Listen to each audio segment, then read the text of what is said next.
Welcome to today's edition of the Rush 24/7 podcast. Greetings, my friends. Great to have you here.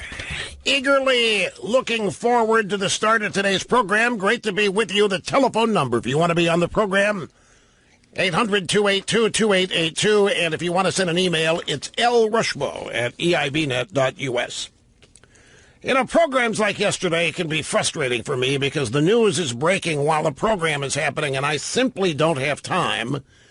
I just don't have the opportunity to do the proper amount of, research, education, or what have you, such as Comey's testimony. I mean, so many contradicting things, so many questionable things, so many weird questions that weren't asked, answers provided that raised other questions.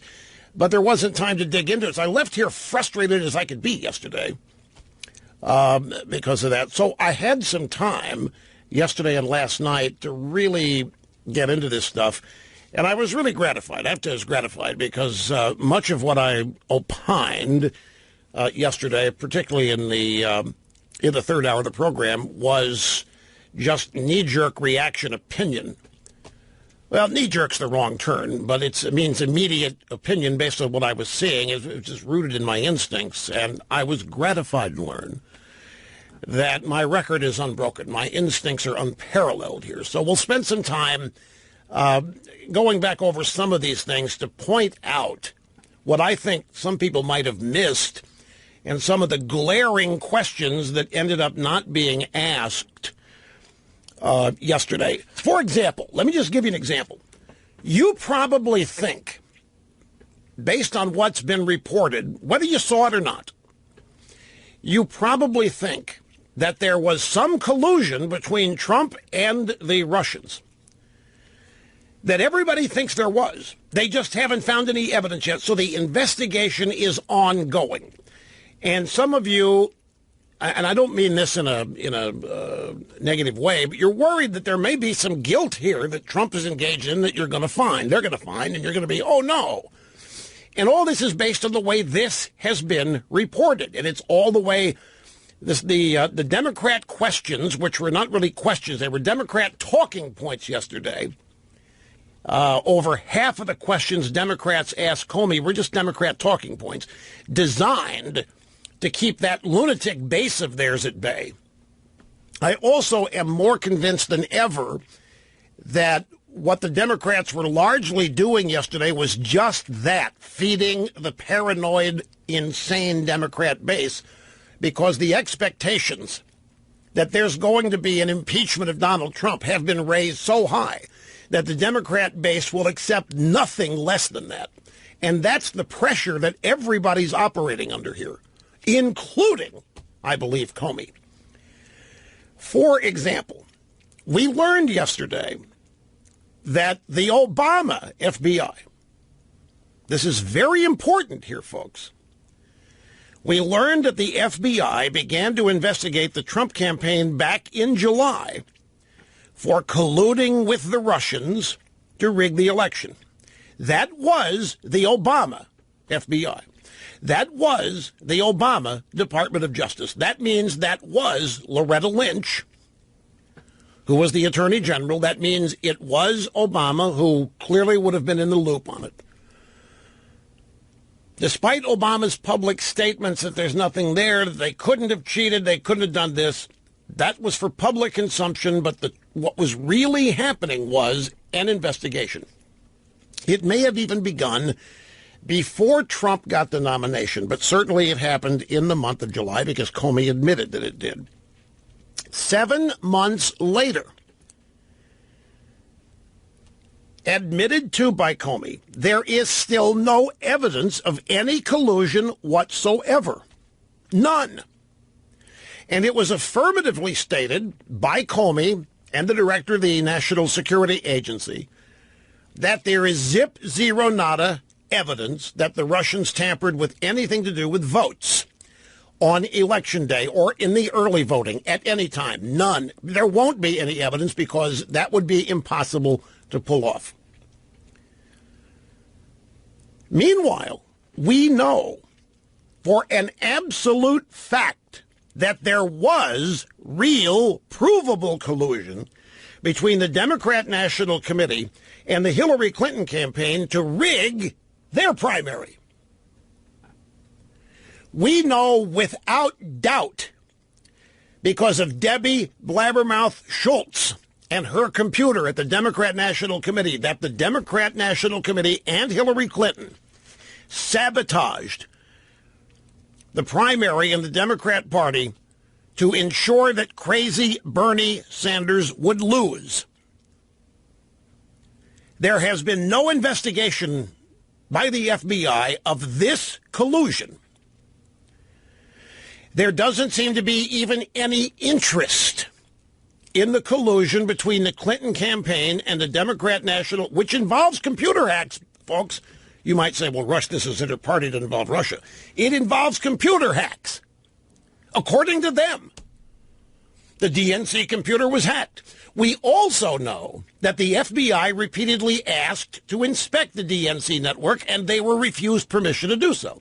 The Democrat National Committee did not want anybody to see what was on their system, what was in their computers, what was on their network. They denied the FBI permission, and yet barely a whisper about any of this.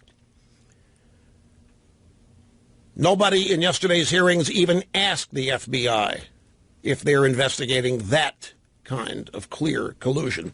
The only crime that was mentioned yesterday was the deep state's unmasking of Michael Flynn.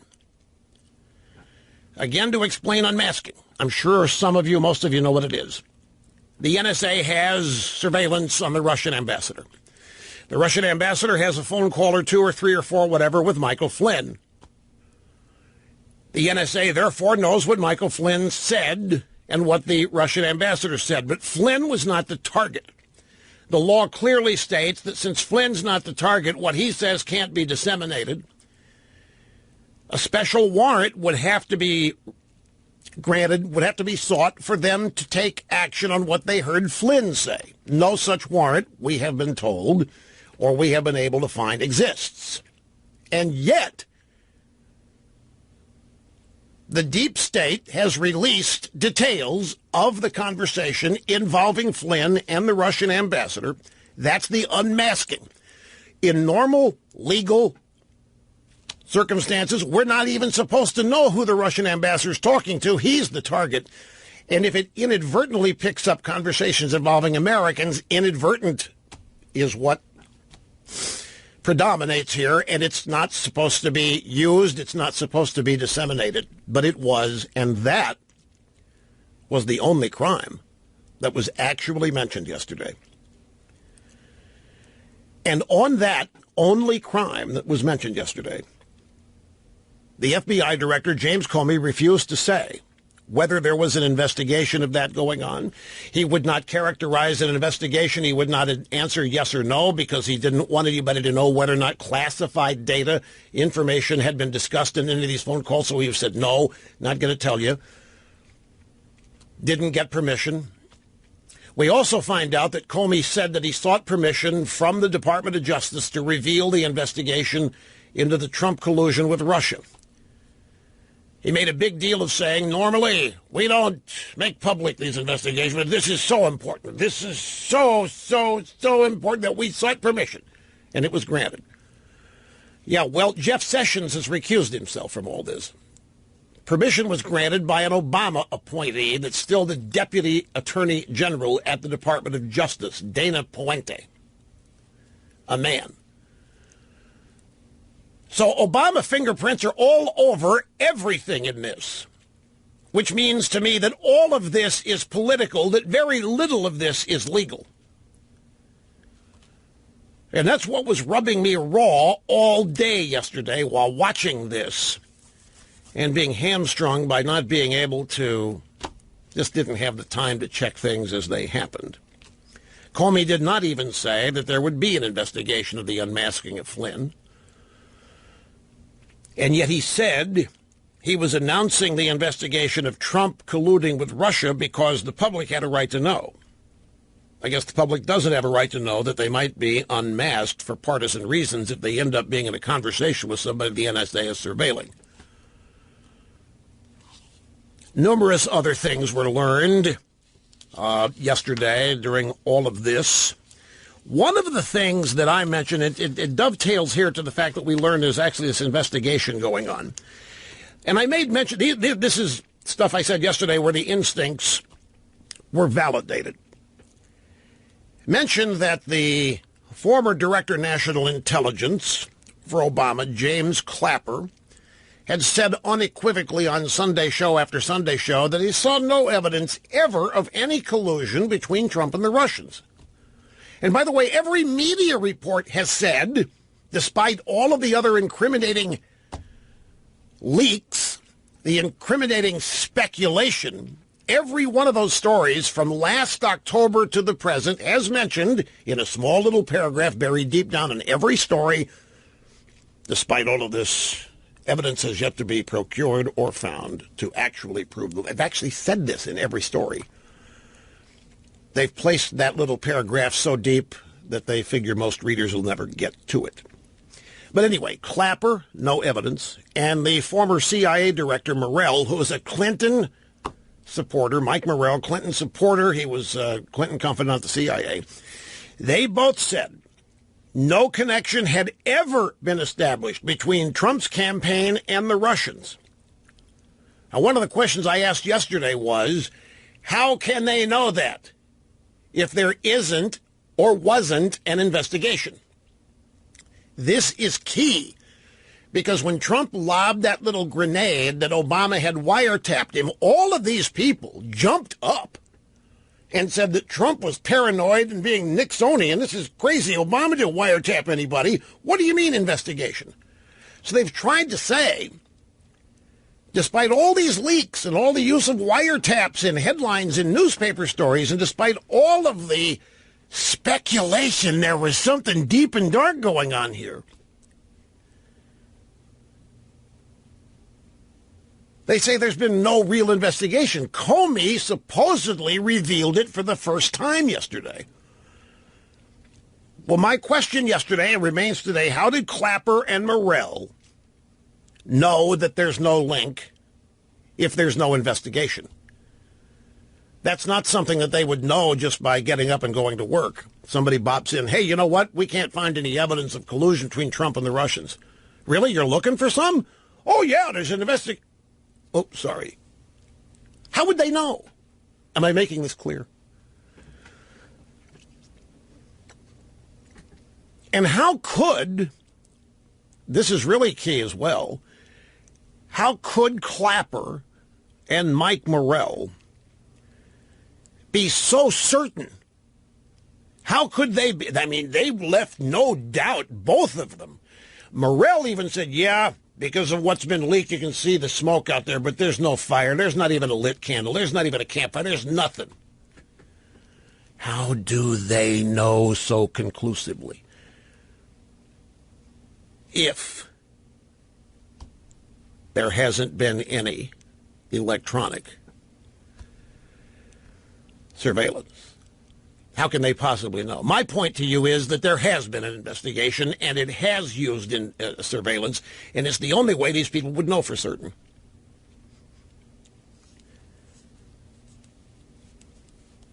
So then, we're back to this. There was an investigation. There had to be for Clapper and Morell to definitively know no collusion. The assumption would be that part of this would involve surveillance. We know that the Russian ambassador and all these other foreign actors are surveilled, so we know the surveillance is taking place.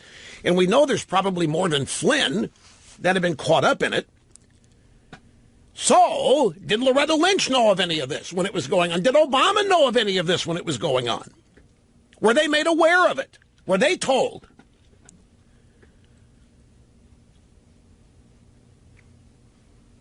Comey would not say one way or the other. He would not confirm. He would not deny, said he couldn't go there. My point is that I still think, Trump has doubled down on this, the fact that he was being surveilled. And I think part of the reason is common sense. There's an investigation which we alternately are told exists, and then we're the next moment loudly told that there isn't one and that Trump's paranoid for thinking there is. What got Trump in trouble was identifying Obama and wiretap. If Obama had said, or if Trump had said something more generic, then they wouldn't have had that to focus on to refute what Trump said. Because it's easy to say, Obama didn't wiretap you. You're crazy. You're Nixonian. You're paranoid. But there had to be some kind of electronic surveillance going on for these people to know definitively that there hasn't been any collusion found. They're not just guessing. And it's not coming from person-to-person interviews because nobody trusts what people say in those circumstances. So if there was no investigation, but there was, and if Trump is so screwball, so screwy, so paranoid, and there was any kind of electronic surveillance, wiretap, whatever, then where did all the stories come from? From the deep state.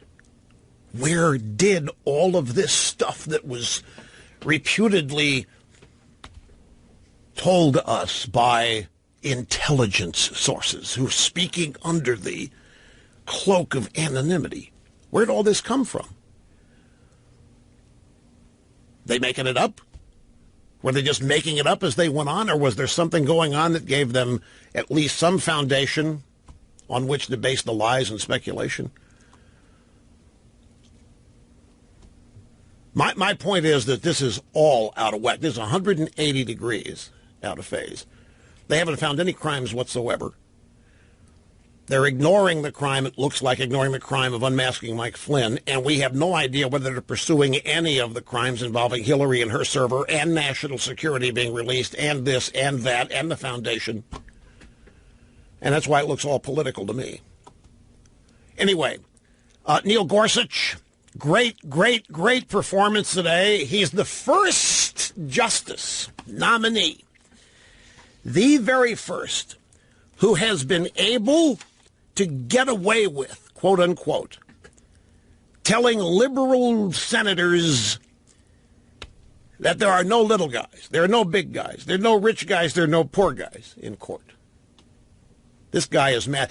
They're trying to destroy Jimmy Stewart, essentially, and they're going to fail. President Trump, huge rally, Louisville, Kentucky last night. Details coming up. President Trump, Capitol Hill today to twist arms on a Republican version of the repeal and replace Obamacare. This is getting dicey.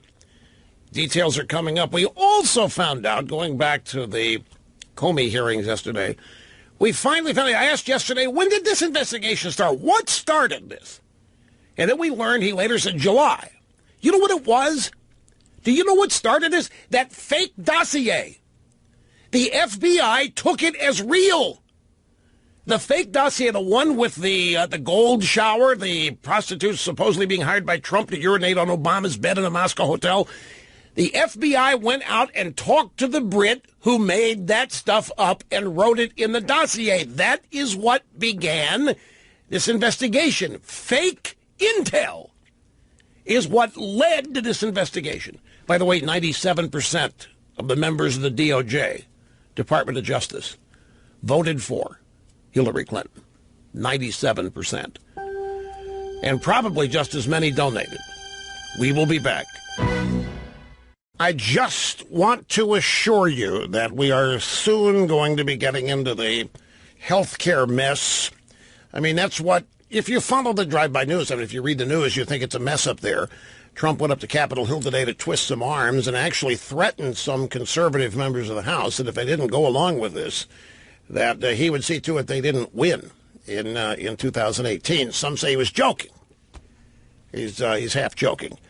But it's a fascinating thing to watch how this is all playing out here, and we'll delve into it in just a second. But I want to finish dotting the I's and crossing the T's.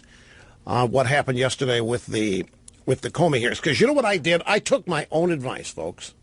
And I went back last night and I watched some election night coverage. And I told you yesterday, if you want to find out why all of this is happening, go back and watch election night. Pick any network, including Fox. It doesn't matter. And start about 7 p.m. and watch a little fast forward, watch a little more. And you'll note that about 9 to 9:30 is when the party-like atmosphere on every network begins to change, obviously and dramatically. And from 9:30 on, it becomes funereal. It becomes panic city. Everything the Democrats were just so certain of is crumbling right before their eyes on their very own maps and tote boards. So I went back and I took my own advice, and I did this. So I was hoping that it would reignite new perspective. Plus, I figured if I suggested that you do it, it might not hurt me to do it as well. And I'm telling you, folks, it was what I went off the grid to do this. I shut down email. I didn't know that Trump had a rally last night until it was almost 5 minutes away from being concluded. Because I got home and I went and did this little project, and I didn't respond to anything. I just off the grid to be able to do this uninterrupted. The utter shock, the utter horror, the anger, and the grief of the anchors and the analysts and the reporters revealed to me that these people were so cocksure that this was going to be a Hillary landslide. They were partying, they were celebrating, they were casting each other knowing glances, they were speaking disparagingly of Trump and Trump voters, and it was going to be a rout. And this night, election night last year, was going to be the end of any official opposition to the establishment, to the Democrat Party. That's what the election night in November last year really was. Wiping out Trump was going to wipe out the Republicans. It was going to give Hillary Clinton at least 4 years of Supreme Court nominations, and that would shape the country culturally for the rest of many Americans' lives. And they would be able to do nothing about it. Believe me, election night last year, and they all believed it. It was like you and Christmas Eve when you were a kid. And the shock and the horror and the anger and the grief that slowly crept over all of these people's faces and manners and behavior was just beautiful to behold. They knew they were going to win. They knew they were going to win with a blinding certainty that was created over a span of many months with binging arrogance. Hillary Clinton was going to win in a landslide, period. Donald Trump was going to be wiped out. The Republicans were going to be wiped out. They had their polls. They had their surveys. They had their focus groups. They had all the data. It was conclusive. Nate Silver was telling them 95% chance Hillary's going to win. A Trump win was inconceivable. And not just because they were all assured by stat gurus that Hillary had that 95% chance of winning. They also didn't know anybody voting for Trump. They don't know anybody who believes in God anymore. They don't know anybody who actually works on a farm. They don't know anybody who goes to church. They think they're the mainstream, and they're not. And all of this hit them upside the head on election night. And I'm going to tell you this, folks. This is something, I'm so glad I did this, because I'm here to tell you nothing Russia did created this arrogance. Nothing Russia did created this willful blindness the Democrats and the media had about Trump's prospects. Russia did not hack all of these Democrat polls to mislead Democrats. They believed their own fake polls. They believed their own data. The Russians didn't create it. The Russians didn't create the polls. Nate Silver's not a Russian plant. The Russians had nothing to do with creating all of these fake circumstances the Democrats believed lock, stock, and barrel was going to result and end in a Hillary landslide. Russia did not send fake information to John Podesta, causing him to believe Hillary could ignore Rust Belt states. Russia did not provide fake information to news propagandists, brainwashing them into believing Trump's rallies meant nothing.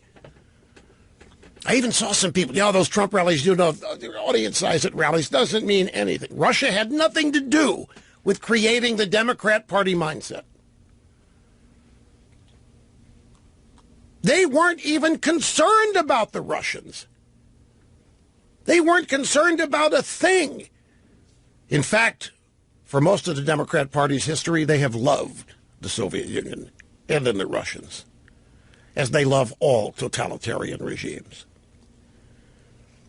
Russia did not write Obamacare, which got so many Trump voters to the polls. Russia did not kill Ambassador Stevens. Russia did not dictate our horrible response at Benghazi. Russia did not create the worst economic recovery in American history. Barack Obama and the Democrats did. Barack Obama and the Democrats did not save Ambassador Stevens and the 3 others killed at Benghazi. Barack Obama and the Democrats wrote the Unaffordable Care Act.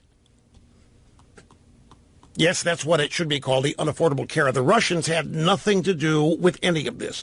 Russia did not make Hillary Clinton lazy. Russia did not make Hillary Clinton uninteresting. Russia did not make Hillary Clinton the lousiest candidate the Democrats have nominated in a long time. Russia did not cause Hillary Clinton to almost faint and fall over and have to be thrown into a van one beautiful September morning. Somebody please tell that to FBI Director Comey. Russia didn't do any of the things that led to the Democrats losing the election. Not a single thing. The Democrats lost this election on substance. The Democrats lost this election on personality. The Democrats lost this election on policy. The Democrats lost this election on arrogance. The Democrats lost this election on condescending attitudes toward most Americans. The Democrats lost this election because they have become out of touch with the American people. And the Russians have not a single thing to do with any of the real reasons that the Democrat Party and Hillary Clinton lost the presidency. It was all self-inflicted. They conspired, all the news people, all the pollsters, all the campaign people, the candidate, Huma, all of them conspired in a collective self-delusion. An ignorance is bliss bubble conspiracy. And in the midst of all this, reality made a phone call. Reality called in to say that Hillary Clinton was a terrible candidate and an outsider had a distinct advantage over her. Democrats didn't answer the call. And because Trump won and shattered, you can't believe, you go back and you watch this, you can't believe until you watch it again, knowing what you know now, you can't believe how totally broken and shattered they were. One thing you have to admire is how these people put it back together to reassert themselves as though they are still the majority, as though they got shafted, as though they got screwed, as though it's somebody else's fault. Because this is what they do. They lie. They misconstrue. They obfuscate. They blame. They camouflage themselves. And so it really wasn't that hard to assume their normal character and behavior. They had to blame others because accepting responsibility for what happened on election night and throughout the whole campaign, accepting responsibility is something nobody in the Democrat Party raised their hand and say, yeah, my fault. No way they were going to do that. This was that bad. This is one of the biggest upsets, and it was out there for everybody to see. It was happening right in front of their noses, and they refused to see it and look at it. They were telling themselves Trump can't win. Trump can't get to 270. Trump can't win this state. Trump can't win that state. Trump can't win the debate. Trump's not going to last 3 weeks. Trump this, Trump that. So now the self-delusion, the new self-delusion is that Russia hacked the election. And the FBI director is helping feed that delusion. He started an investigation of people close to a likely Republican nominee for president. He set up a situation where Trump could possibly be named as a dreaded, unindicted co-conspirator in an election where the only fault Donald Trump has is being a better candidate and a better organizer and a more likable person than Hillary Clinton. I guess they're on their way to try and criminalize that now. These people have a lot to answer for. As I said yesterday, the Russians have not succeeded in undermining the integrity of American elections. The Democrat Party and its allies throughout the federal bureaucracy are doing that all by themselves. Okay, let's move on to health care here and get started with what is going on with that today. It's conflicting depending on what you read, what you see, and what you hear. For example, you can see one of two versions of a story. One story is that the House Freedom Caucus, which is the conservative members of the House, are all saying no to the Ryan Trump version of health care and are prepared to vote no. And so Trump went up to Capitol Hill today to try to persuade them, to twist their arms, to threaten them, to warn them, to whatever. The other version of the story is, they're fine with it now. They're not going to oppose it. They're not going to support it. We don't know how they're going to vote, but they've stopped their actual opposition. And Trump still went up to Capitol Hill to deal with it. The big news here, to me, is political, that Trump is using as much political capital as he thinks he has to force this through.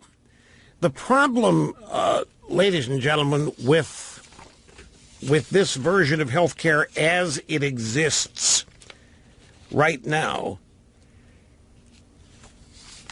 is that it is at variance with some of the things President Trump promised during the campaign. A week before the November election, the president said, if we don't repeal and replace Obamacare, we will destroy American health care forever. It's one of the single most important reasons why we must win on November 8th. And then he said this, our replacement plan includes health savings accounts, a nationwide insurance market where you can purchase across state lines, and letting states manage Medicare dollars. That all sounds really good, except it's not in the Ryan bill that Trump wants. So that's where the allusion to phase 2 and phase 3 come in. That's where we're told, well, yeah, but we'll get those in the next round. And then we'll get the state line thing thrown in there. We'll do that in phase 3. But Arkansas Senator Tom Cotton says you're a fool if you think there's going to be anything beyond phase 1. Everybody's throwing all they've got into just getting this thing passed to say they got it passed. And that's it. There isn't going to be a phase 2 or phase 3.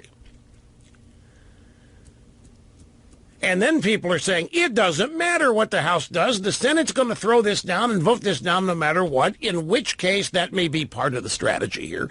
If the Senate won't go along, then dump the blame for this on the Democrats over there and go back to rewriting something. But look, all of these things Trump said, these are really good things. Health savings accounts. That is necessary to try to at least try to get some market forces involved to determine pricing.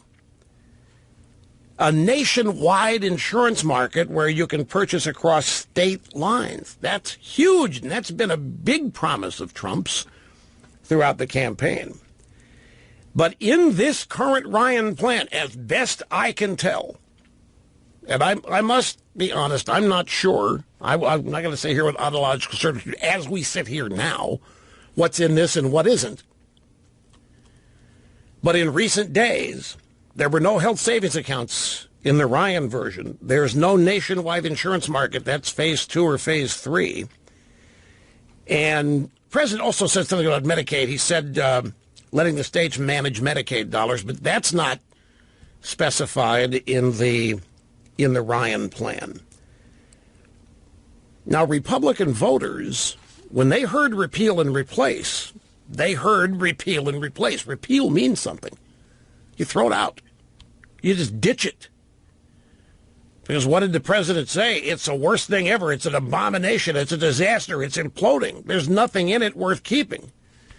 But then the Republicans made a real bonehead play, if you ask me. They kept that provision because of the political aspects of it, of allowing you to keep your kids on your plan up to the age of 26.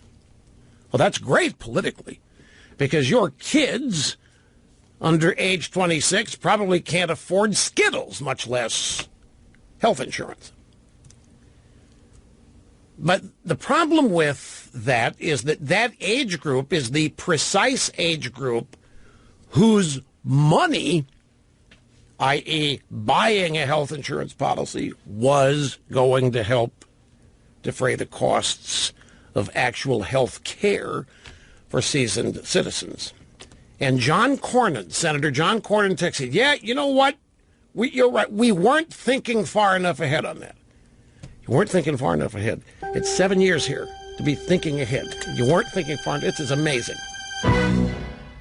Having more fun than a human being should be allowed to have Rush Limbaugh here behind the golden EIB microphone, the Limbaugh Institute for Advanced Anti-Left Studies. A couple of big, exciting broadcast hours remain, and they come up right when we get back, so don't go anywhere, folks.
It has been amusing, satisfying, pleasing to watch a little bit of the confirmation hearings for Supreme Court Justice nominee Neil Gorsuch. Because the man really is coming across Jimmy Stewart. Calm, kind, mannerly, brilliant, untrickable, and committed. And the Democrats on the committee have been reduced to simply reading questions, obviously written for them by their staff. I swear, I watched Senator Dianne Feinstein. I don't think she understood half of what she was asking. She mentioning all these Supreme Court precedents, and then she would ask whatever question it was, and Gorsuch would have an answer. For example, they're asking political questions. President Bush tortured, and President Trump has said that he likes torture, and torture works. Gorsuch, Senator, the law of our land currently proscribes the use of torture. Yeah, I know, but what do you think? Trump's right? Did you have to promise Trump anything? Did you have to promise Trump before you were picked? I didn't speak to President Trump before I was chosen. Oh, what about the circuit? What the circuit? Did you promise anybody to? No, Senator, I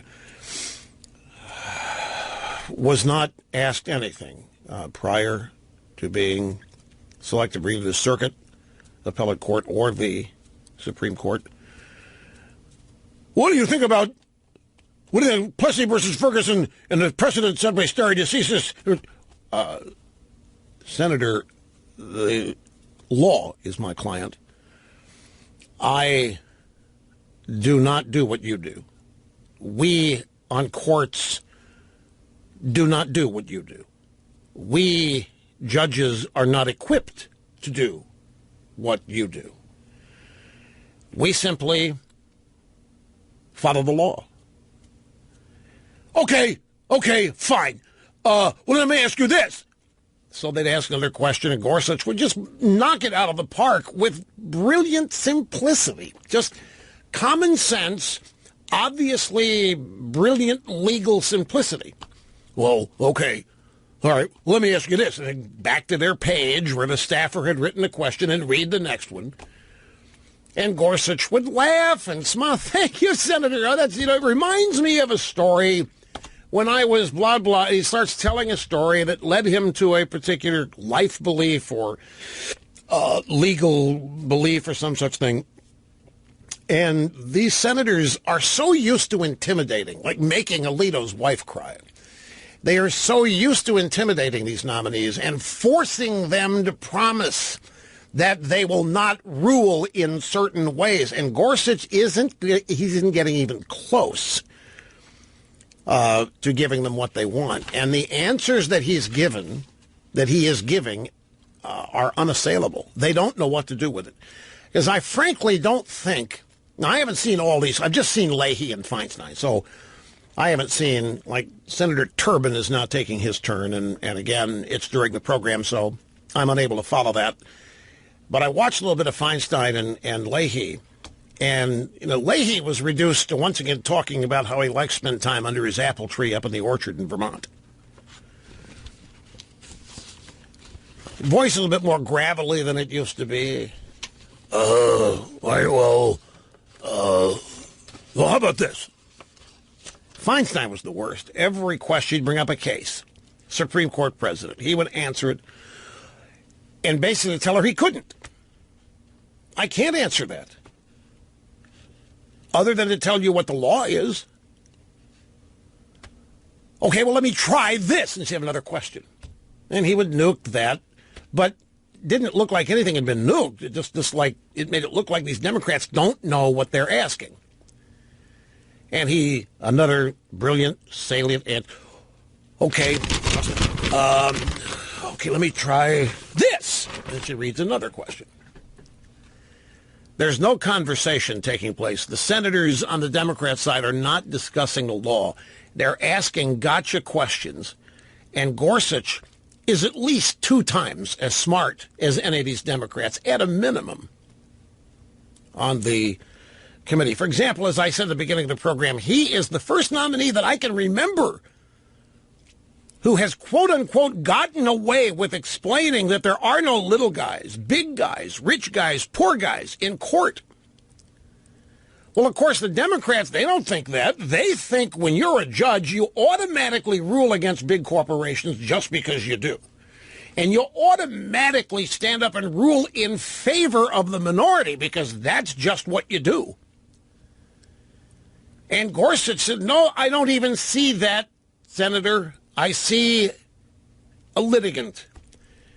I see a person with a case, and my client, Senator, is the law. As a judge, my client is the law, and I owe my client the best deference and honesty I can provide. And then he said, and this just shocked them, they were dead silent. There's not a Democrat that had a word to say for at least 5 seconds. He said, equality, and this rings true because this is, folks, this is right out of my own heart, I have to tell you. Equality before the law is the most radical thing in the world when it was incorporated here in the United States. Equality before, no big guys, no little guys, no rich guys, no poor guys, no more deserving than other guys, no less deserving than other guys. Women, too, no gender representation is met here. And I'll tell you why that rang true with me, because he mentioned, in his own words, the history of the world, human history prior to the United States. This is American exceptionalism, by the way. Human history is one of tyranny, bondage, misery, poverty, dungeons, prisons. Most people who've lived on this planet have no idea what it's like to live as we Americans live. And equality before the law, there was no such thing. The Brits, Magna Carta, first stages. But there were little guys, there were big guys, there were poor guys, there were rich guys, and many places around the world there still are. And if you're a little guy, you're screwed. If you're poor, you're screwed. But he made the point that equality before the law, the most radical thing in the world when incorporated here in the U.S., and the way he shut them down on judicial activism, he didn't say, Senator, it's not our job to write the laws. We are simply to interpret the brilliant laws that you write. No. Now, if you're a Democrat nominee, you are permitted to say that precedent sucks if it can be improved upon in the effort to perfect the human condition, and the judges are entirely oriented toward doing that by offering deference to the little guy, to the minority guy, to the poor guy. But Gorsuch said, rather than just saying, look, our job is not to write law, our job is not to interpret law, he said, our job as judges is not to do what you do. We are not equipped to do what you do. We are not structured to do what you do. We can't do what you do. And thereby, he made them appear to be superior. And there was no way that they could disagree with that without diminishing themselves. It was brilliant, folks. There was no way they could nuke Gorsuch, because he had just told them, in effect, that he, for as brilliant as he is and all this PR, he couldn't begin to do what they do. Leahy and Feinstein, well, of course, that's absolutely right. Great that you recognize that. I wish more people did, blah, blah, blah. That's what they're thinking. They didn't say it, but it's what they're thinking. What is daunting? There was no coverage of this yesterday. There was very little coverage. The Democrats may have screwed up here in a way because they had the Comey hearings going on at the same time the Gorsuch first day was going on. But I think one of the reasons there wasn't much coverage of Gorsuch yesterday, live coverage like there was of Comey, is they have decided that Neil Gorsuch cannot be used to dissolve the Trump presidency. He serves no purpose in destroying Trump right now. There's no way that they can equate him to Trump other than to say Trump picked him, but they can't say he's Trump. They can't say he's going to do what Trump orders done because he denied that he's even spoken to Trump about any of this kind of thing. And as such, he's not newsworthy. The news media mission right now is to dissolve, to destroy, to nuke the Trump presidency. And anybody who cannot help that happen will not be covered in the news. It's another reason why the Trump rally last night was the first one to occur in a media vacuum. It had the usual things. It had people lined up for hours and hours outside the arena. It had a stuffed to the gills arena. It had a 1 hour primo performance by Trump where everybody in there was the happiest you've ever seen anybody, and they were loving it, and they were eating it up, and Trump was on fire. But it's the first said Trump rally that has not been ballyhooed by the media, not even been promoted, not even been referenced as happening. You had to independently be able to find that. As other Trump rallies, they're ballyhooed, they are promoted. Sometimes networks that are covering them will do little countdowns to when it starts. But since these rallies cannot be used to damage the Trump presidency because he's too good in them, they have abandoned even awareness of them, much less any coverage. Some audio soundbites here from the Gorsuch hearings from yesterday. Let's start just to give you an example here of Pat Leaky Leahy from the Senator of Vermont, his opening remarks. While it has gained some popularity within conservative circles, originalism, I believe, remains outside the mainstream of modern constitutional jurisprudence. It's been 25 years since an originalist has been nominated to the Supreme Court. Given what we've seen from Justice Scalia and Justice Thomas and Judge Gorsuch's own record, I worry that it goes beyond being a philosophy and it becomes an agenda. You mean to translate that? Okay, he said, well, it's gained populism. I believe it remains 25 years. He was ripping originalism, the concept of original intent, the concept of finding what the framers mean when they wrote the Constitution. Because to people like Leahy, the Democrats, Constitution's not a static thing. It's subjective. It grows and expands to fit the political agenda of the Democrat Party. It shrinks and ceases to exist when the conservative Republican agenda is attached to it. So they believe the court is a living, breathing document, as they say. They also believe it's a charter of negative liberties because it only says what government cannot do. It doesn't say what government can do.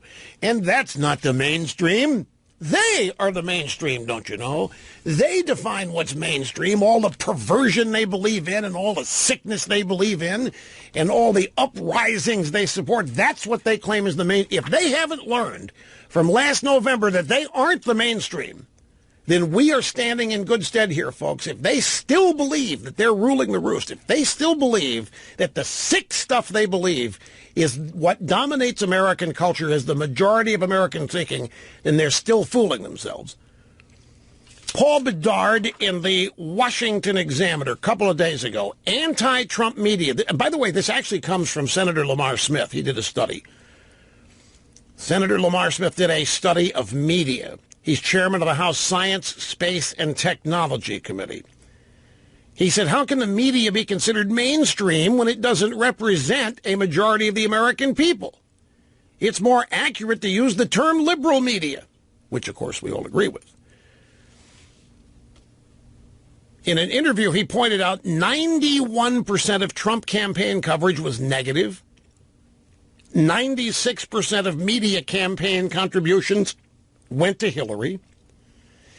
55% of the public is weary, worn out, and tired of the anti-Trump tone in coverage.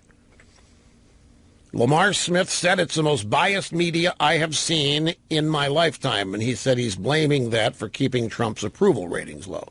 But his point is, how can a media 91% opposed to Trump 96% donating to Hillary. How in the world can that be mainstream? Hillary lost. Hillary actually lost embarrassingly. Throw California out and Hillary Clinton barely shows up. They are not mainstream, but they run around acting, thinking, legislating as though they are. And they have this added benefit. They do control the media, so the media is able to shape opinion, shape image, and it does make it look like they're the majority and that everybody agrees with them. But, of course, the Democrats are losing elections left and right, folks. It's not just 2016. The Democrats are losing elections in droves. How can they be considered mainstream? But they think that they are. Here's Neil Gorsuch, just a sample of him before we go to the break. This was yesterday. This was from his opening remarks. Mr. Chairman, these days we sometimes hear judges cynically described as politicians in robes, seeking to enforce their own politics rather than striving to apply the law impartially.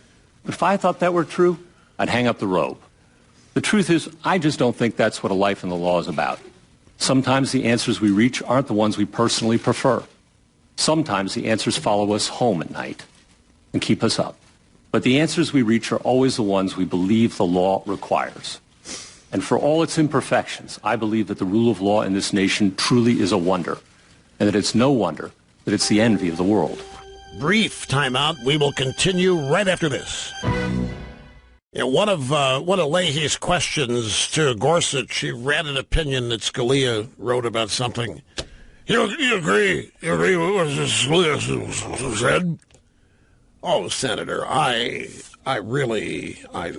most impertinent commenting on the work of a colleague, of certainly my old boss. I don't think that would be fitting. I don't think that would be proper. Oh, like Scalia, huh? Well, I don't think it would be. Okay. Oh, how about this? It's a comedy, in a way. The pure political partisanship and the ineptness at the same time of the Democrat senators is on full display. Floyd in Orlando. Hey, we're up to phones and it's your turn. How you doing, sir? Oh, pretty good, Rush. I'm a longtime fan of yours. This is the first time I've gotten through. Well, I thank you very much and sincerely for that. And used to always go to lunch at 12:05 just so I could listen to your show. Man, I can't. I'm blown away. I appreciate that. But anyways, my question was if Trump and the Russians colluded in the election, then how did all the Republican senators and congressmen and governors win as well? Well, the Russian hacking was nationwide. They hacked into all the states, and they did everything. They were in full anti-democrat mode. I mean, once you start hacking, you can't stop. Yeah, I guess it's a popular thing. That's actually a great question. I'm answering facetiously, of course, because it is a great question. Okay, if Trump won because the Russians and Trump colluded to beat Hillary, how did the Democrats also end up losing in all of these states? The Democrats have less power in terms of holding elected seats in Washington than they've had since the 1920s. Man, these Russians are good. We've got to learn how they did this. You know, based on the brilliant comments of our previous caller,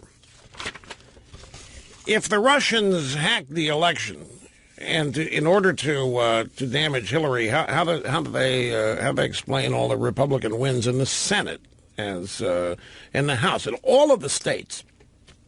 It's a great question. There's a story back on, I think it was the 16th, like 5 days ago, by a guy named Brian Kennedy, Real Clear Politics.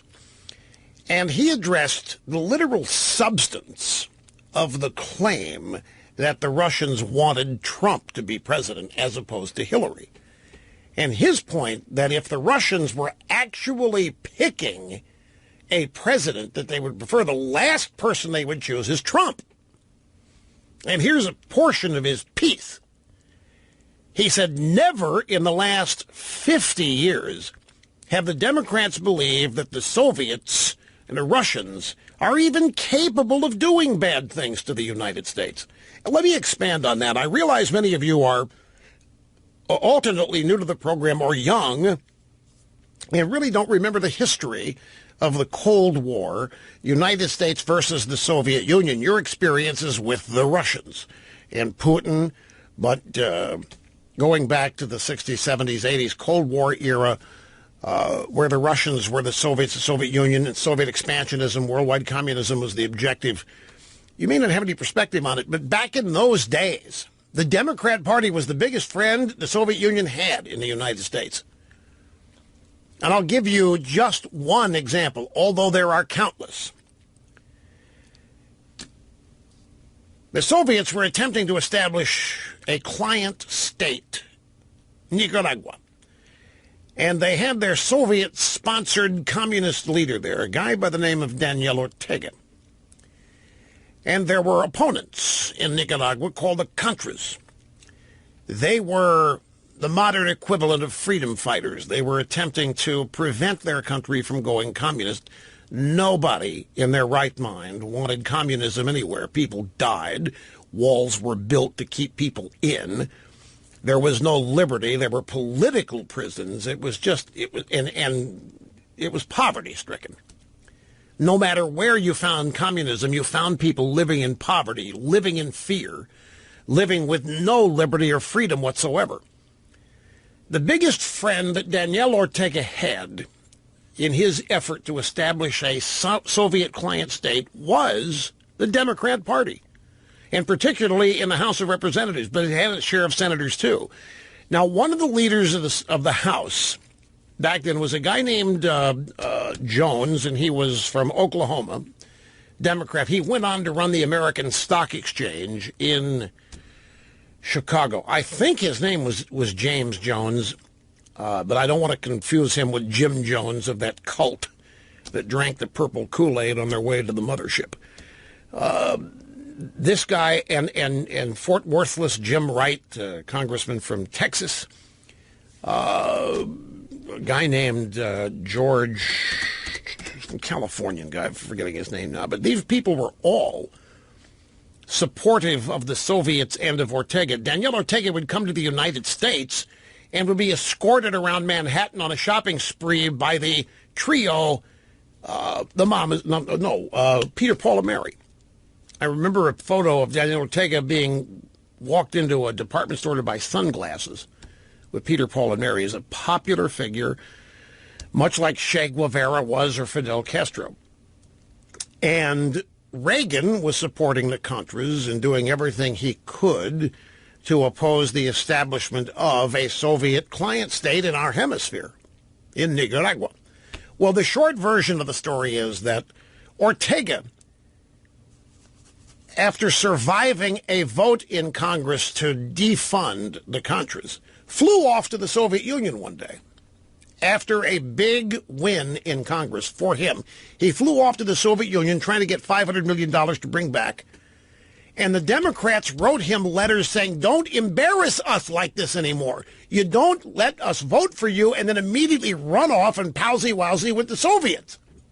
They were embarrassed. They were profoundly angry. George Miller was the guy from California. They sent Miller, John Kerry, a bunch of guys went down there to tell Ortega to clam it up, to hide their support for his communist state. So Mr. Kennedy here is right on the money. Never in the last 50 years have the Democrats believed that the Soviets or the Russians were even capable of doing bad things to the U.S. The U.S. deserved it. The U.S. deserved what we got. The Soviet Union was the model of the future if they just could get it right. It was going to be utopia, equality, fairness, sameness, and all of that. So given that the Democrat Party has no history of disliking the Soviet Union, the Democrat Party has no history of opposing the Soviet Union or Russia, we are now being asked to believe that the Russians wished to influence a U.S. presidential election and that the master stroke of statecraft by Putin was designed to bring to power a man who has pledged to rebuild the United States military and economy. He has detailed his intent to build a national missile defense. He has promised to modernize our strategic arsenal to match that of the Russians and the Chi-Coms. He promises to ensure our ability to dominate the high seas and to guarantee our ability to project power with an improved Air Force and to have intelligence and cyber capabilities second to none. How in the world does that help the Russians? Donald Trump wants to modernize the American military, grow the American military, make it an all-powerful defensive and offensive force. This is not what Putin wants. This is not what Putin would endorse. By contrast, Hillary Clinton, promising to follow the policies of Barack Hussein Obama, stated that she would, by not building missile defenses, continue the policy of vulnerability to Russian, Chinese, and Iranian ballistic missiles, that she would delay the upkeep and modernization of our nuclear weaponry, and that she would pursue a reduction of our conventional military forces. It would gut the military. On traditional strategic grounds, it defies logic that Putin would have preferred Trump over Clinton. In any normal day, Hillary Clinton would have been a godsend to Putin. Somebody who thinks the United States military is too big, has too much outreach, is too powerful. Somebody who believes the United States has been the problem in the world and owes the world deference and apologies here and there. That would be right up Putin's alley. Somebody that's going to continue to dismantle and transform the United States away from superpower status. That's what Putin would want. Instead, we are led to believe that Vladimir Putin wants a guy who is a bigger strong man than even he is. And I thought that was well stated. Again, that's Brian Kennedy, Real Clear Politics. Here's Nico in Myrtle Beach, South Carolina. Hi, Nico. Great to have you on the EIB network. How are you doing? Hey, Rush. How are you? Fine, sir. Very well. Glad you called. Yeah, I just wanted to say quick, I'm 18 years old, and I've been listening to you for maybe a year or so now, and I wanted to comment quick on your election night coverage you were talking about earlier. Oh, yeah. Cool. Yeah, I've actually watched them a lot. I've probably watched them a dozen times, all the different networks, and I wanted to say what really surprised me was not many of them really, they were all shocked, but they were saying, you know, who are we going to blame for this? And I remember it was Gloria or somebody on CNN, I don't want to say for sure, but they started talking about how Comey was the one responsible, how the FBI's decision to reopen the investigation was the turning point. Nothing about Russia. It had nothing to do with John Podesta's emails. It was all about how he reopened the investigation into her server, and that was the turning point. You know, I'm confused as to why they bring up where the transition was to where Comey was responsible to where the Russians are. You are exactly right on the money. That is, you're talking about Gloria Borger. Yes, I am. That's her name at CNN. In fairness, I have to say something. I am 66. It seems to me like Gloria Borger has been on TV doing what she does for the last 50 years, the last 40, and she doesn't look a day older than the day I first saw her. She has to be, but she doesn't look a day. And I'm telling you, my first memory of her has to be in the 1970s. It has to be. At any rate, I just had to throw that in because that's who this is.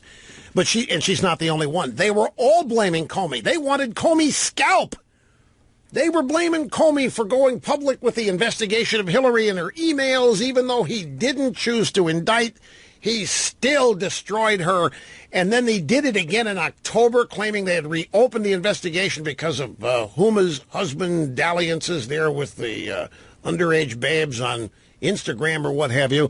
You're right. During all that time, there was nothing to do with the Russians. On election night, I'm glad you mentioned this because I watched it last night myself, as I told you, and there wasn't one mention of how the Russians stole the election, screwed Hillary, did this or that.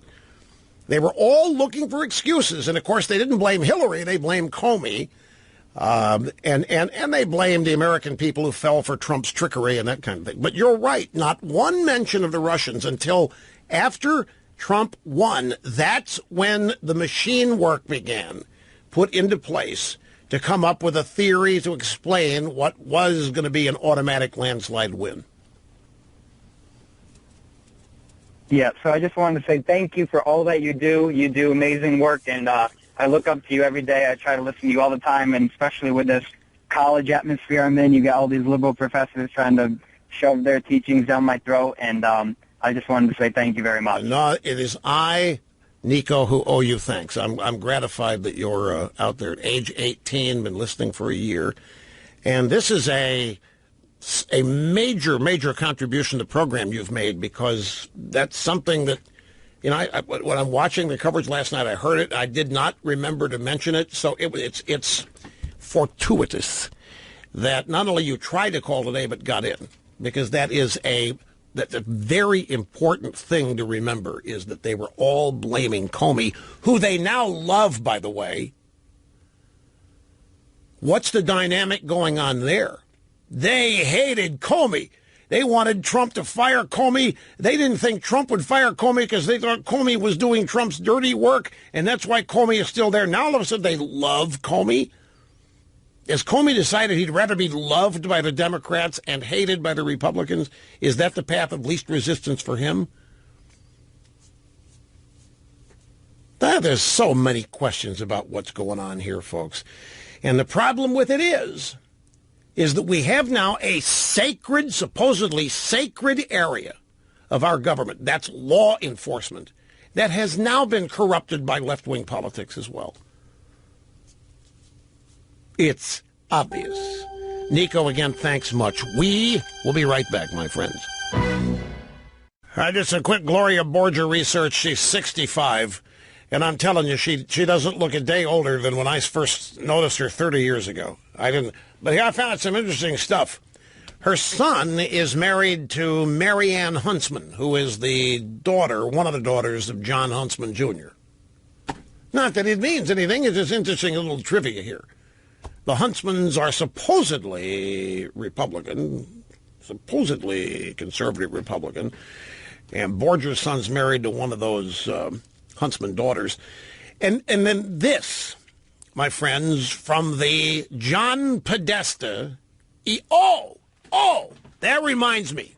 The media today is doing their level best to further this narrative that Podesta's computer was hacked. And I have been saying that Podesta fell for a phishing scam. And what they're now doing is saying that Podesta fell for one of these computerized bots that was running around polluting his email. So I went back to the original sourcing when I first heard that Podesta had fallen prey to a phishing scam, because I'm telling you, that is fundamental and key here. Podesta allowed people into his computer. And in fact, the original story on this, they blame an aide to Podesta for hitting the wrong key on a keyboard to explain why his emails ended up being public. Nothing about being hacked. Nothing about the Russians getting into his computer. Somebody working for him hit the wrong key on the keyboard. I'll get that coming up in the next hour. But one of the things that we learned from the WikiLeaks Podesta emails showed that Gloria Borger essentially wrote mash notes to John Podesta. For instance, in one email she sent to Podesta, the subject was, "You're a TV star!" Exclamation point. She wrote, "I've been in GOP hell. We'll reach out soon. You good?" Clearly, Gloria Borger is just like Glenn Thrush. Glenn Thrush, then at the Politico, now at the New York Times, sent emails to Podesta that contained his stories. "John, would you take a look at this? I admit I'm a hack. Take a look at this and edit it as you please before I publish it." You know, nobody ever denied what we were learning in the Podesta emails was untrue. Nobody ever disputed any of it. And what it established is that the drive-by media and Podesta, the Hillary campaign, were joined. They were one and the same. And Gloria Borger was actually sending these modified love notes. Hey, John, you're a TV star, dude. Love ya. How you doing? I've been in GOP hell. I'll reach out soon. You good? Is that how an accredited member of the media treats somebody in a political campaign? You think they're reaching out to people in a Trump campaign that way? Hey, Corey! Hey, Corey, man, I saw you on TV after they said you grabbed that babe's arm and threw her to the floor. Great move, Corey. You're looking really good. Are you doing okay, Corey? I've been in Democrat hell here, and I need some relief. How you doing? Do you think that kind of email was ever sent to Corey Lewandowski? You think any of them send Kellyanne Conway emails like that? Fat chance. So that's the kind of stuff we learned from the WikiLeaks Podesta email dump. But I'm going to go back and I want to get the origins of this and how it happened, because they're in the process of rewriting, they're revising history on this, because they want the hack to be of Podesta's emails. If there was a hack, like I keep asking, what was the hack? If there was a hack, it was of the DNC computer network.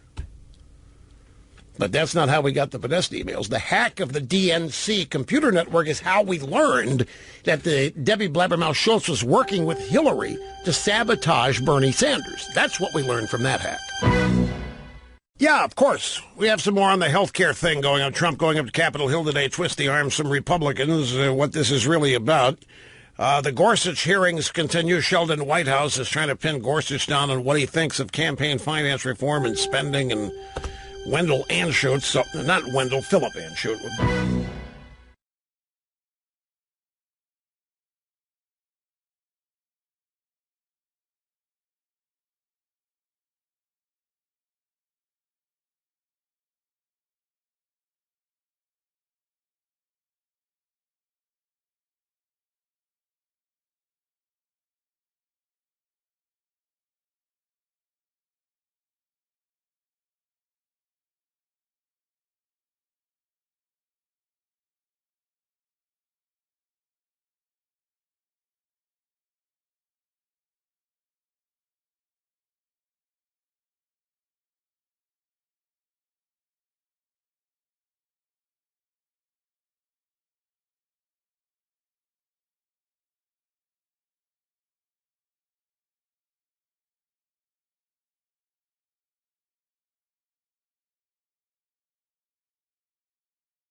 All right, moving fast at a rapid rate here, a rapid pace. Rush Limbaugh and the most listened to radio talk show in America, the EIB Network, Excellence in Broadcasting, a network named after my talents and their high level of performance. Telephone number 800-282-2882. If you want to be on the program, the email address lrushbo@eibnet.us. Just a half hour ago, Tom Cotton, Republican senator from Arkansas, released the following statement. Despite the proposed amendments, I still cannot support the House health care bill, nor would it pass the Senate. That, my friends, is a key. I want to take you back to an early analysis of this. Mere moments. Back to Mr. Cotton, Senator Cotton's statement. The amendments improve the Medicaid reforms in the original bill, but they do little to address the core problem of Obamacare, rising premiums and rising deductibles, which are making insurance unaffordable for too many people in Arkansas. The House should continue its work on this bill. It's more important to finally get health care reform right than to get it fast.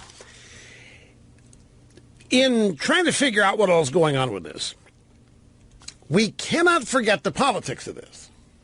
It's wise to keep something in mind here. And I will remind you what it is. If the bill is going to fail, and by the way, I need to remind you that it was only late last week that I shared with you in all of my study of this. I mean, it was phenomenal. In practically every article about health care, the presumption was that it was going to fail.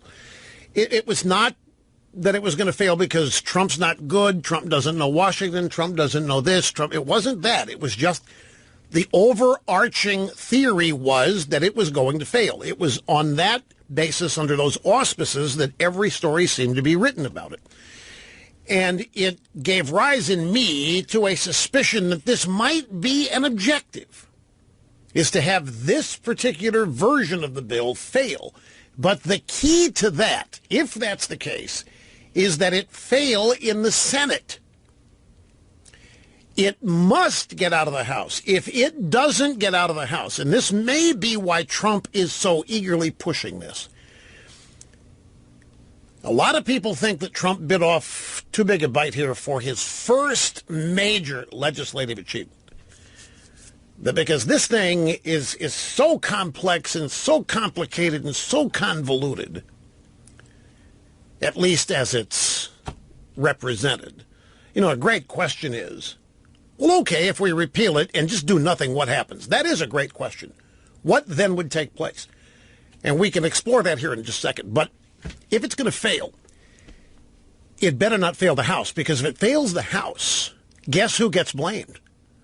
The Republicans and Trump. Now, maybe Trump can engineer it in such a way that Ryan and the Republicans in Congress share most of the blame, but that's out the window because Trump's now supporting it. Trump's up there lobbying for the Ryan version with some amendments. Cotton, Senator Cotton, is not the only person that says this thing doesn't stand a chance in the Senate. Maybe the design is for it to fail the Senate, where you have a chance of blaming Democrats for it. Because it's going to need 60 votes, because you can't do all this with reconciliation. Here we go, the usual Washington speak, blah, blah, blah.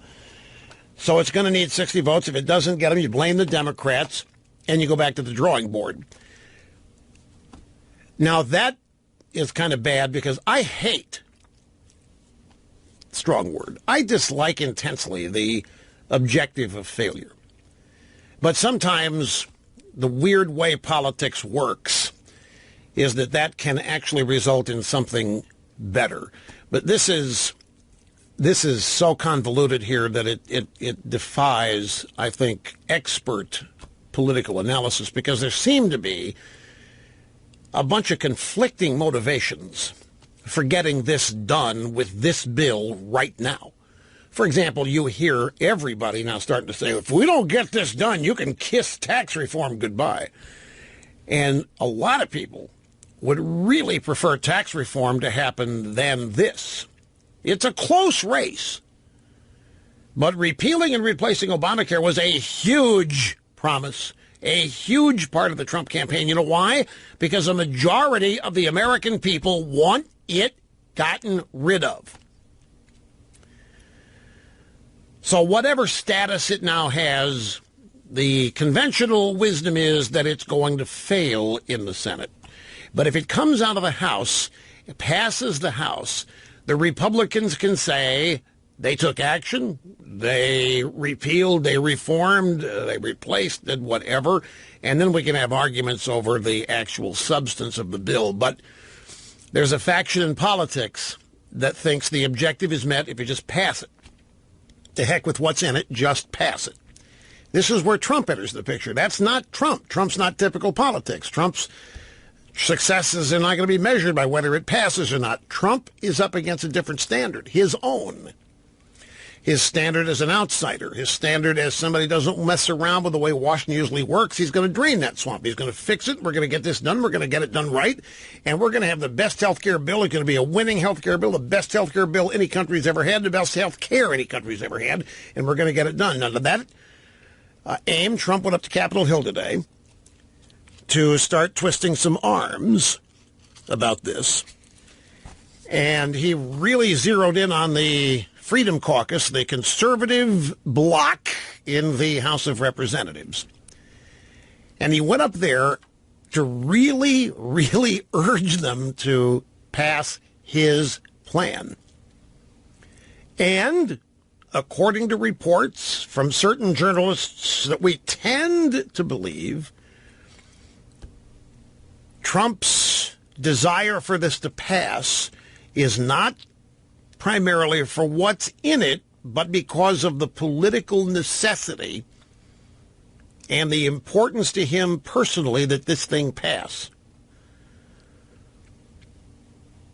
Now, some people see this and see positives, that Trump is learning the political game, that he's steadfast, that he knows what he wants, and he's up there fighting for it, and it doesn't matter who's opposing him. He's going up against them and is using whatever muscle that the presidency has, plus his own personal stamina and persuasive powers to get this done. It's up for grabs. Is this Ryan care? Is it Trump care? Depends on who you talk to. You know, what name is going to be on this is also important. Now, the conservatives, the Conservative Freedom Caucus, they claim leadership doesn't have the votes to pass this bill unless they get a bunch of Democrats on board, because they, in the Conservative Caucus, don't like it, and they're not going to vote for it, and they're not going to support it. And that was stated by Mo Brooks, a Republican from Missouri, when he came out of a meeting where they were briefed on the latest version of the bill. All that's according to Politico. So again, we are prisoners to what some in the drive-bys are saying about this. I've seen two different stories now where Trump called out the leader of the Freedom Caucus, that would be Mark Meadows, by name, and in a sort of might have been joking kind of way warned him that if he actually did vote against this, Meadows, and if the Freedom Caucus voted against this, that Trump was going to come after him.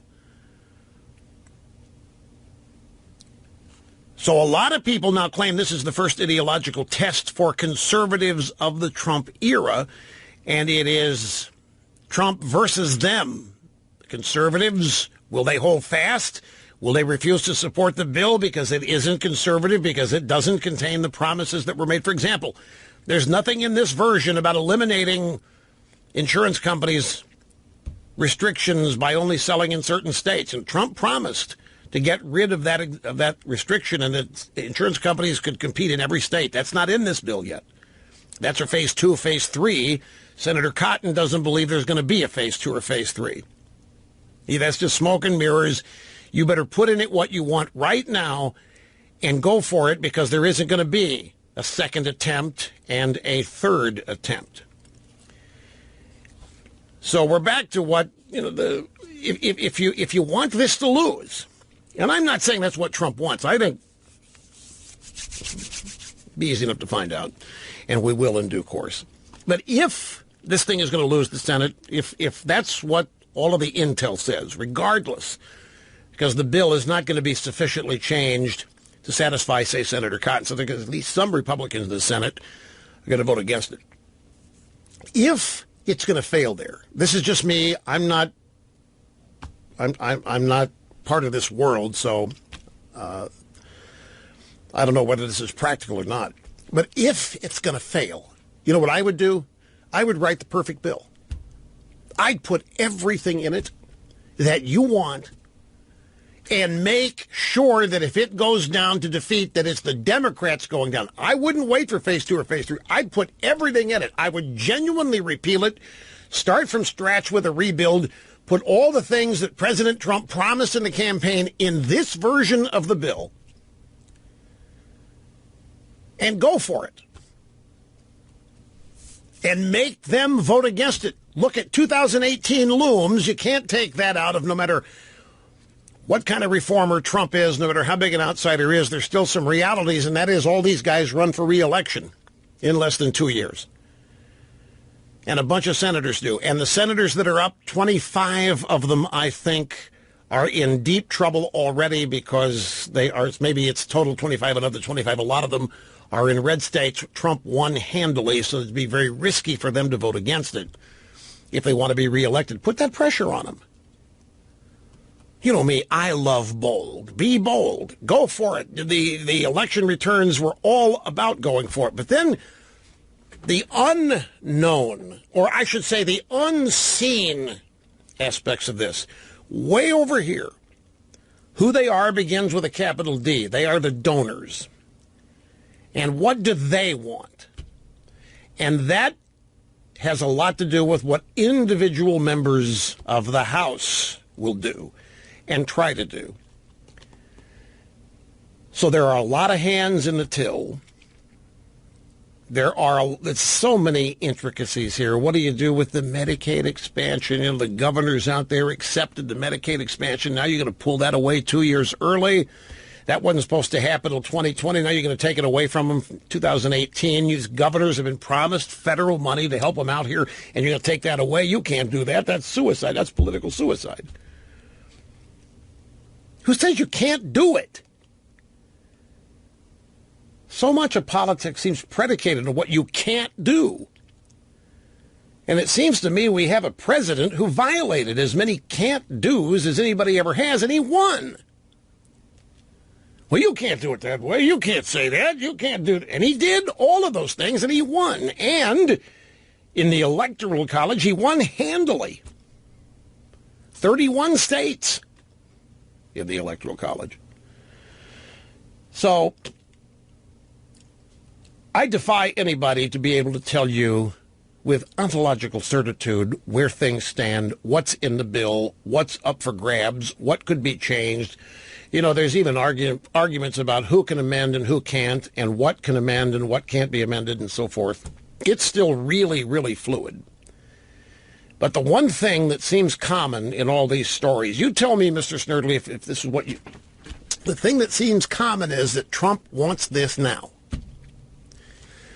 In whatever analysis you read, and it differs in terms of some stories right now say the conservative caucus has come around and that they are going to support it. Other stories that are published within minutes of that say, nope, they're holding their ground, they're standing firm, they're not for it, they're opposed to it, no matter what threats Trump has sent their way. And until people vote, you really aren't going to know for certain. But the one thing that's constant in all these stories is that Trump wants this thing and he wants it now. And what he wants is essentially the bill that he and Ryan put together. That doesn't contain some of the elements that he signaled as promises during the campaign. The state line thing is a big one, folks. And the health savings accounts is a big one. Those two are not in this bill. They're not in this version. And both of those, working together, are two of the key ingredients to drive down prices. Letting insurance companies sell in any state they want, that's going to ramp up competition incredibly. And then the health savings accounts, which takes the money normally would be allocated by the federal money spent for Citizen A here. The citizen gets the money. in a health savings account and goes out and finds his own plan, his own doctor, his own coverage based on what's in that account, what he can afford. And the key to it is that what you don't spend at the end of the year, you get to keep, which argues for going out and shopping and finding the best deal. And all of this is supposed to lead to levels of competition that have not been seen in the entire health industry, insurance and coverage, in many, many moons. But those two things are not in this. And a lot of people don't know why. Why can't you put them in?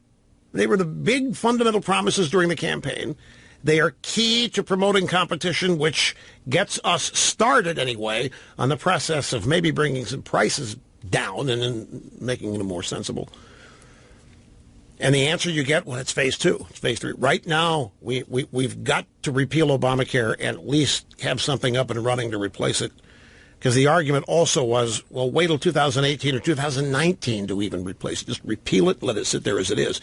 That brings up, okay, what's the status then? If you repeal it, what does that mean? When you repeal Obamacare, it means everything in it is now off the books. Whatever laws are part of Obamacare are gone. So then what happens? You revert to the most recent laws that Obamacare overwrote or replaced? And if you do, doesn't that have to be done legislatively? I mean, we remember who was supposed to do what the laws were. Most people got their insurance through their employer. Well, that was stricken, and now you had to go to an exchange. Or now you had to pay a fine. But if you wipe out the exchanges, and if you get rid of the mandate, then health insurance is an elective. You don't have to have it. No, Obamacare, you damn well better have it or you're a penalty of fine, maybe jail. You repeal Obamacare, it's up to anything else. You want it, go buy it. If you don't want it, run the risk. Then what happens? Well, then the insurance companies enter the picture and they start selling insurance, but they've still got the restrictions. They can only sell in certain states. Anyway, I'm really long here. I got to take a quick time out, folks. Hang on. I'll tell you what I think is going to happen here in just a minute, but I want to get back to the phones. Gary, driving through Idaho. Great to have you on the program, sir. How are you doing? How you doing, Rush? Man, it's been so long. I've been trying intensely to get into you for years, ever since the beginning. I'm from Roseville. I'm glad you... Roseville, California. Well, welcome. It's great to have you here. What's up? My point is...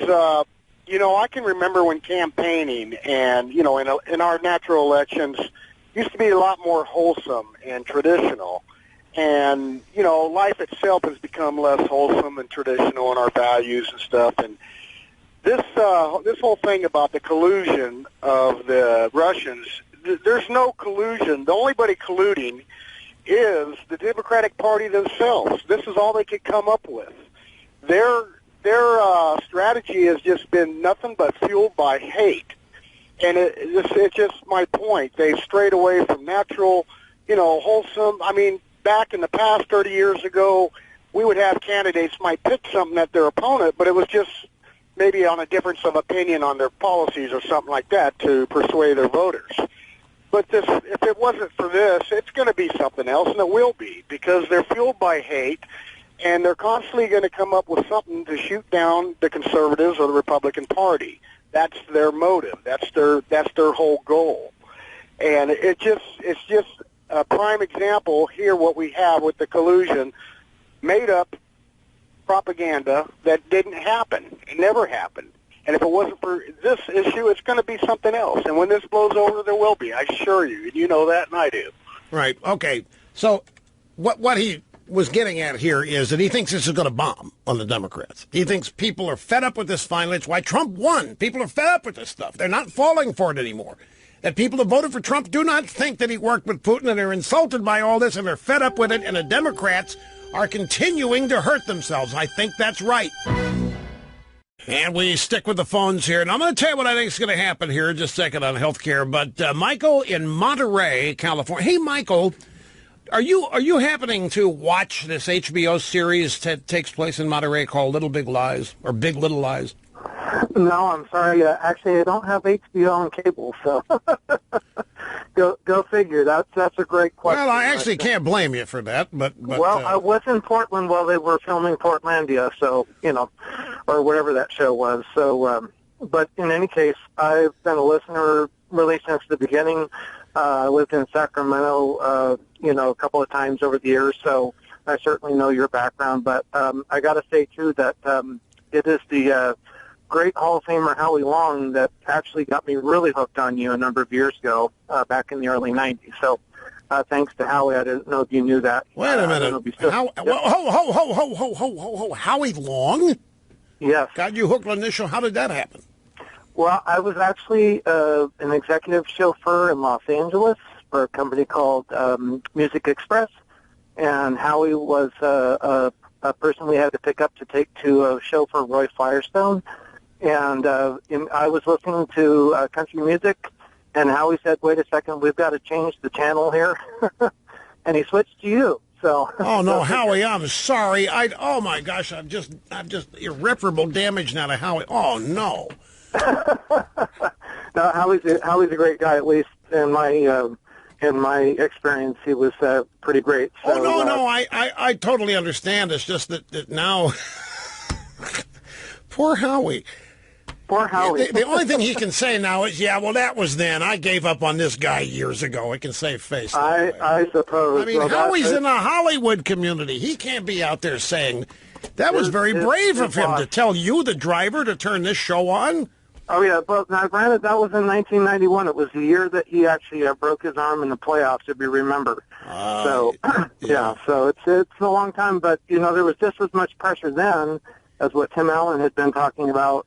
You could not let your conservative views out, no matter where you were in Los Angeles County. So, go figure. But that's what I mean. That's what I mean. And now Howie does the Sunday pregame show on Fox. Yes. With Terry Bradshaw, and yep. Who is not a fan.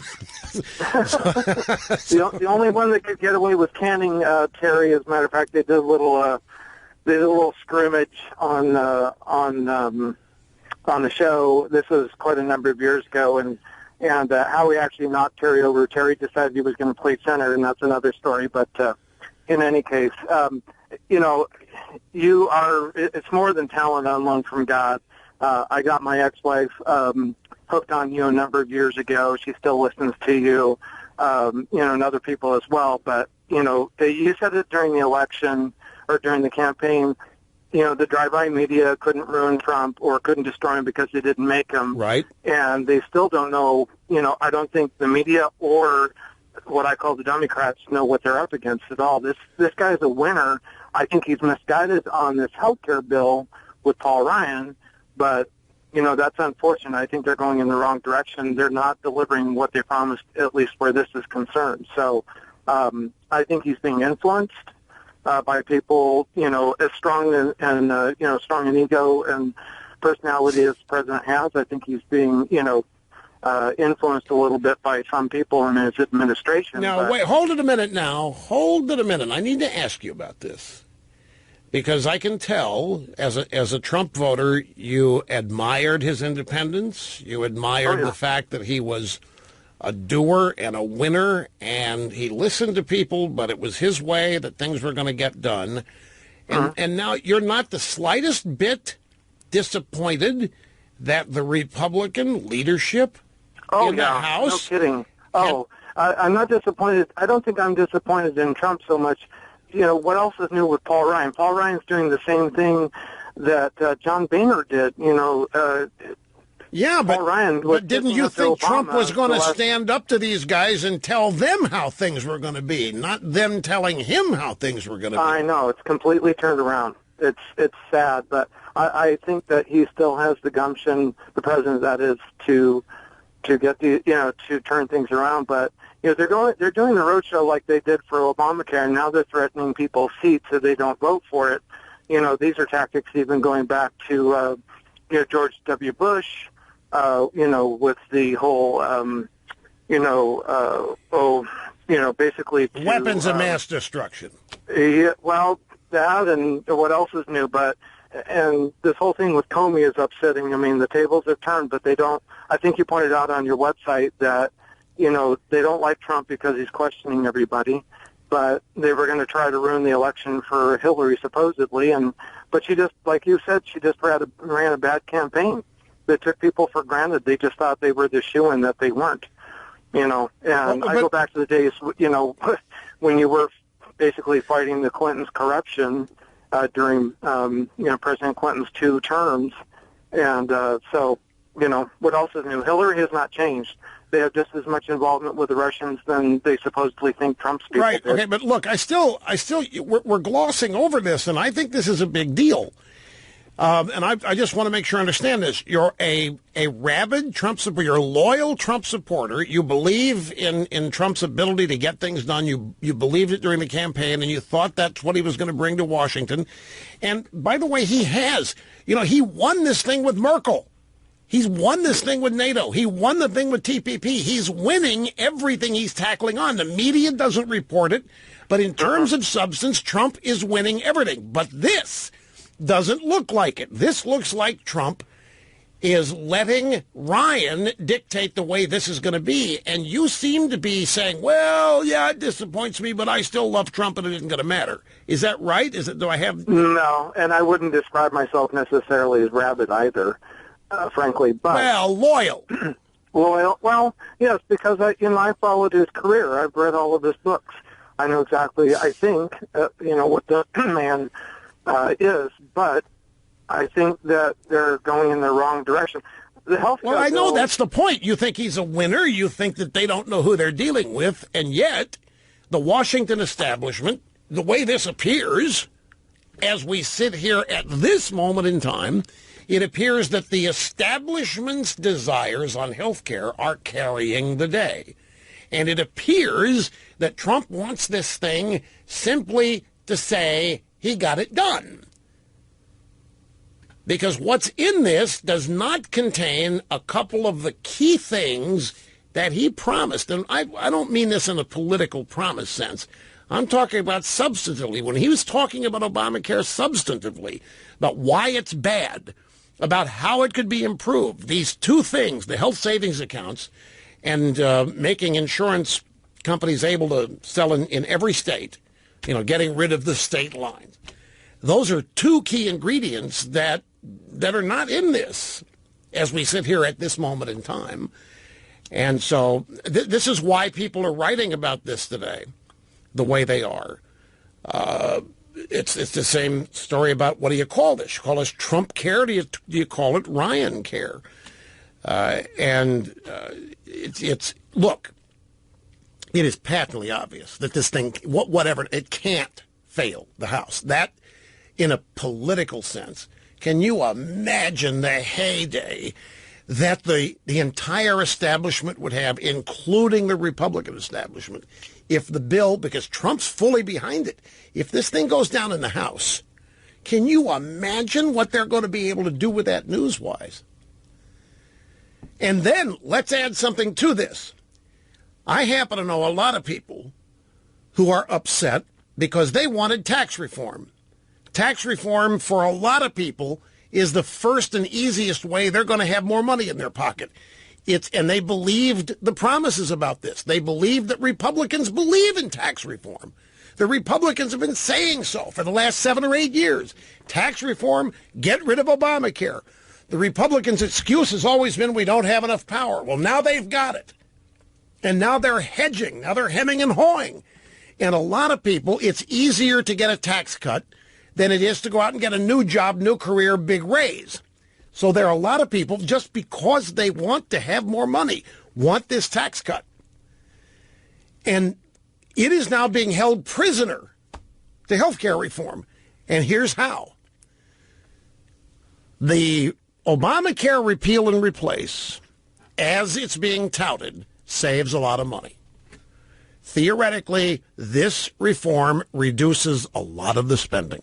And it is that money that is going to, quote unquote, fund the tax cut. Therefore, if this bill goes down, there isn't going to be tax reform. That is why we are told the stock market is down today. Last time I looked, which was hours ago, it was down 175, down 188 now. I don't know how they know this stuff. But they say that's why the market is down 188, because there's little fear out there that if this thing bombs out, this health care, then there's going to be tax reform. And this is one of the levers that Trump and Ryan are using against everybody who opposes it. If you defeat this, then tax reform going down the tubes is going to be on you. So there's a lot tied up into this, and that's why people think Trump took this the first thing, this is the first major initiative. Why do this? Why go for tax reform first or something else? But he did, and this is where we are. And our caller here, Michael, thinks that Trump's a winner. He thinks that the Democrats and even the Republicans still don't know who they're dealing with here. Now, this isn't over. And depends on whether you have faith in Trump. If you believe, like Michael, that Trump hasn't changed, he's still this outsider guy who's running rings around these people in the establishment who don't yet know it, who haven't figured it out, who don't know what they're up against, then Trump still has some rabbits to pull out of his hat. Maybe this state line business, maybe at the last minute they'll throw that in if they have to in order to get votes in the Senate. Who knows? It isn't over yet. And I don't believe Trump is finished doing whatever Trump does in situations like this in order to claim that he won, or rather than to claim it in order to win. But a lot of people watching eagerly. And make no mistake, there are a lot of people hoping this bombs out, and many of them are never Trumpers on the Republican side, too. Do not forget that. I need to re-offer sincere apologies to Howie Long, who hosts the Fox NFL Sunday pregame show and former great defensive lineman for the Oakland Raiders.